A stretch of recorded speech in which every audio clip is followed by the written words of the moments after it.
আমরা আজকে একটা খুব সংক্ষিপ্ত অনুষ্ঠানের মধ্যে দিয়ে এখানে প্রোগ্রামটা করছি।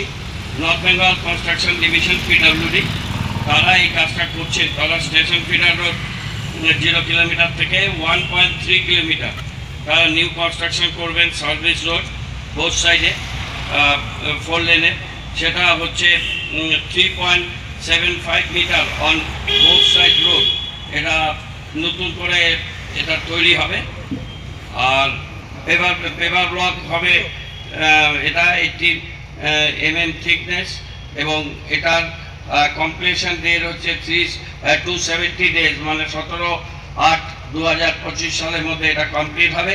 এবং টোটাল প্রজেক্ট কস্ট হচ্ছে 5,47,60,000 টাকা। এই কাজটা হলে এসএফ রোডের এই জায়গাটা আরও উন্নত হবে। 4 লেনিং হয়েছে এবং এটা 3.75 মিটার বোথ সাইড, 1.3 কিলোমিটার এটা চওড়া হবে। পেপার ব্লক দিয়ে হবে এবং এটা হয়ে গেলে এই জায়গায় যানবাহন চলাচল এবং অন্যান্য কাজে এটা অনেক সুবিধা হবে। আমরা north Bengal construction division PWD, রাজ্য সরকারের পিডব্লিউডি দপ্তরের মাননীয় মন্ত্রী পুলক রায় এবং মাননীয় মুখ্যমন্ত্রী মমতা বন্দ্যোপাধ্যায়কে আমরা আন্তরিক ধন্যবাদ এবং কৃতজ্ঞতা। নমস্কার।